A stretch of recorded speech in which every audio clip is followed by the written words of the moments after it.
অনেকগুলো ওয়ার্ড যেগুলো খুব ছোট, 11,000 এরকম, আবার এমন ওয়ার্ড আছে কলকাতায় যেটা 80,000। এটা আমার বহুদিন ধরেই মনে হয়েছে যে সামঞ্জস্য হওয়া উচিত, এবং যদি এটা নিয়মভাবে করতে পারে তাহলে আমার মনে হয় যে পাবলিক রিপ্রেজেন্টেশনটা, মানে অর্থাৎ মানুষের রিপ্রেজেন্টেশনটা আরও ভালো হবে। ধর্মীয় বিভাজন তো আছেই, যেভাবে বিন্যাস করা হচ্ছে যদি আমরা লক্ষ্য করে দেখি তাহলে দেখব যে বিভিন্ন এলাকায় যেখানে সংখ্যালঘু সম্প্রদায়ের মানুষ আছেন সেখানে কিন্তু বিভাজনের সংখ্যাটা বেশি, ডিভিশনটা বাড়ছে বেশি। একটার বিরুদ্ধে আরেকটাকে লড়িয়ে দেওয়ার সুবিধা হবে, 1 নম্বর। আর 2 নম্বর হচ্ছে যে কেন্দ্রীয়ভাবে ওরা যত ডিলিমিটাইজেশন হবে, ছোট এলাকা হবে, কেন্দ্রীয়ভাবে নিয়ন্ত্রণ করার সুবিধা হবে। চলতি মাসের শুরুর দিকে বিধানসভায় আনা হয় কলকাতা ও হাওড়া পুরসভা সংক্রান্ত জোড়া সংশোধনী বিল। কলকাতা মিউনিসিপ্যাল কর্পোরেশন আইন 1980 সংশোধনের জন্য আনা হয় কলকাতা মিউনিসিপ্যাল অ্যামেন্ডমেন্ট বিল।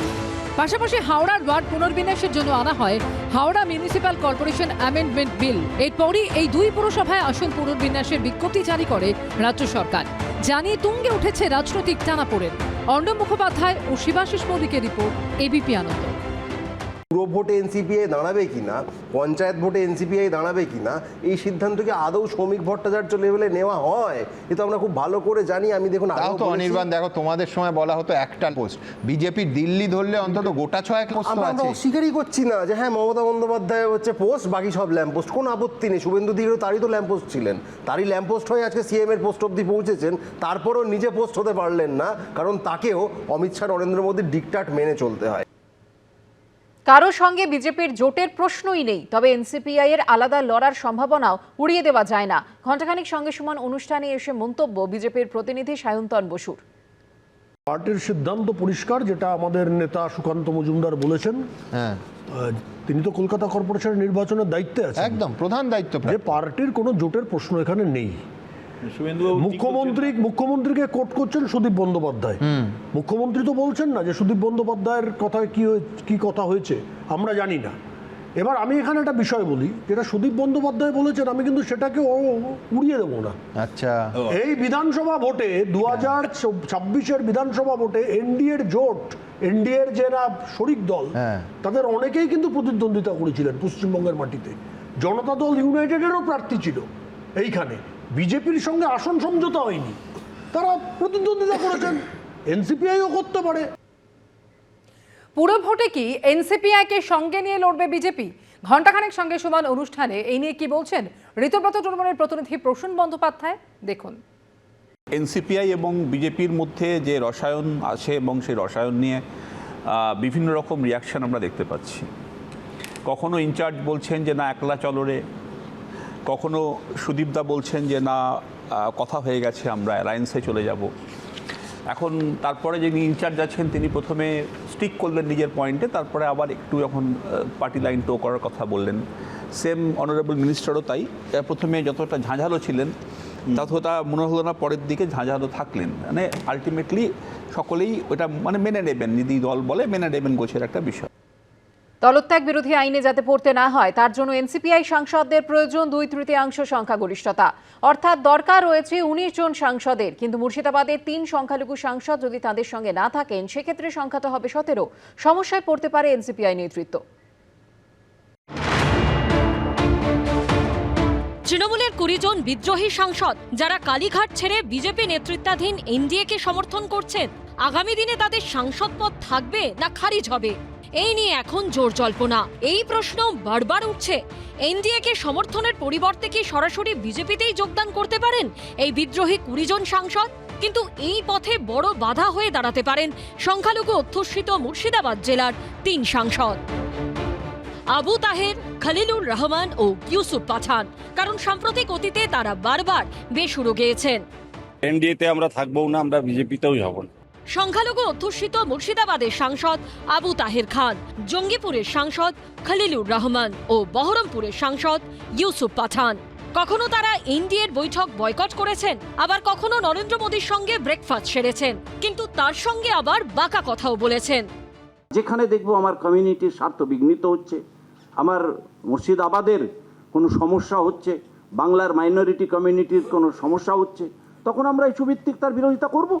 যদি তৃণমূলের বিদ্রোহী সাংসদরা বিজেপিতে যোগ দিতে চায়ও তাহলে কিন্তু কাটা হয়ে দাঁড়াতে পারেন এই 3 মুসলিম সাংসদ। লোকসভায় তৃণমূলের মোট সদস্য সংখ্যা ছিল 29, তার মধ্যে বসিরহাটের সাংসদ হাজি নুরুলের মৃত্যুর পর সংখ্যাটা হয় 28। রাজ্যে পালাবদলের পর 20 জন তৃণমূল সাংসদ যোগ দেন এনসিপিআইতে। দলত্যাগ বিরোধী আইনে যাতে না পড়তে হয় তার জন্য বিজেপিতে যোগ দিতে এনসিপিআই সাংসদদের প্রয়োজন 2/3 সংখ্যাগরিষ্ঠতা, অর্থাৎ 19 জন সাংসদ। কিন্তু মুর্শিদাবাদে 3 সংখ্যালঘু সাংসদ যদি তাদের সঙ্গে না থাকেন সেক্ষেত্রে সংখ্যাটা হবে 17।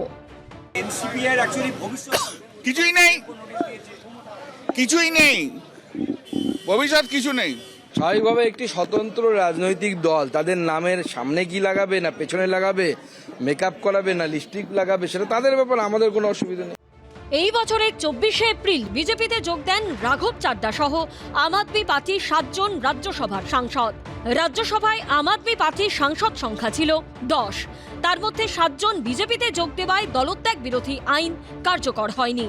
কিন্তু এনসিপিআই এর 3 সংখ্যালঘু সাংসদ বিজেপিতে যোগ দিতে না চাইলে এনসিপিআই নেতৃত্ব সমস্যায় পড়তে পারে। সৌভিক মজুমদার, আশাবুল হোসেন ও শিবাশিস মৌলিকের রিপোর্ট, এবিপি আনন্দ। পুজোর পরে কলকাতা ও হাওড়া পুরসভায় হতে পারে ভোট, আর এবার আসন পুনর্বিন্যাসের ফলে এই 2 পুরসভা মিলে 83টি ওয়ার্ড বৃদ্ধি পেয়েছে। কলকাতা পুরসভায় যেখানে 144টি ওয়ার্ড ছিল সেই ওয়ার্ডই এবার বেড়ে হচ্ছে 209, আর হাওড়ায় 50 থেকে ওয়ার্ড বেড়ে হয়েছে 68। এদিকে এই পুনর্বিন্যাসে মোটেই খুশি নয় বিরোধী শিবির। মঙ্গলবার পুরসভায় সর্বদলীয় বৈঠকে একাধিক বিষয়ে আপত্তি জানিয়েছে তারা। নভেম্বরেই হতে পারে কলকাতা পুরসভার ভোট, তার প্রস্তুতি শুরু করে দিয়েছে বিজেপি। কলকাতার পাশাপাশি পুরো ভোট হবে হাওড়াতেও। নতুন ওয়ার্ড বিন্যাস সংক্রান্ত চূড়ান্ত খসড়া তালিকা প্রকাশ করেছে পুর ও নগরোন্নয়ন দফতর।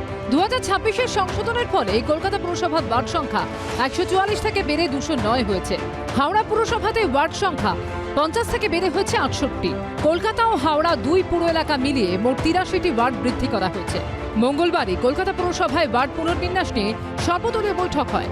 সরকারের তরফে বলা হয় কলকাতা পুর এলাকায় 15 থেকে 18 হাজার ভোটার পিছু এক একটি বুথ তৈরি হবে, কিন্তু এতে আপত্তি জানিয়েছে বিরোধীরা। তাদের বক্তব্য, বিধানসভা ভোটের আগে এসআইআর এ রাজ্যে লক্ষ লক্ষ ভোটারের নাম বাদ গেছে। প্রচুর মানুষ নতুন করে ভোটার লিস্টে নাম তোলার জন্য আবেদন করেছেন। বিরোধীদের প্রশ্ন, এর মধ্যে কিছু নাম ফের ঢুকলে ভোটার বিন্যাস ঠিক থাকবে তো? তার ইনফ্রাস্ট্রাকচারটা দরকার, তার পরিকাঠামো নেই। কারুর সাথে আলোচনা না করে একতরফাভাবে কারুর কোনো প্রভুর আদেশে ওরা করতে চাইছেন, যেটা কখনোই বাস্তবসম্মত নয়। এত তাড়াহুড়োর কি আছে, টাইম দেওয়া হোক। আমার বিশ্বাস যে পৌরসভার লোগোতে 3 দিকে পদ্মফুল এবং একদিকে স্বস্তিকা আছে, সেখানে সনাতনী মেয়র আগামী দিনে বসবে এবং তার সাথে সাথে এই পৌরসভা আবার তার হৃতগৌরব, সেই হৃতগৌরব ফিরে পাওয়ার দিকে যাবে। ওয়ার্ড পুনর্বিন্যাসে 3রা সেপ্টেম্বর পর্যন্ত অভাব অভিযোগ জানানোর সময়সীমা দিয়েছে কলকাতা পুর কর্তৃপক্ষ। সেই সময়সীমা বাড়ানো, জনশুনানি, প্রত্যেক ওয়ার্ডের পরিকাঠামো বৃদ্ধি, ঠিকঠাক ম্যাপ ও পার্ট নম্বর প্রকাশের দাবি তুলেছে বিরোধীরা। জনসংখ্যা না ভোটার, কিসের ভিত্তিতে ওয়ার্ড পুনর্বিন্যাস হলো তা নিয়ে প্রশ্ন তুলছে বিরোধীরা। এবিপি আনন্দ, এগিয়ে থাকে, এগিয়ে রাখে।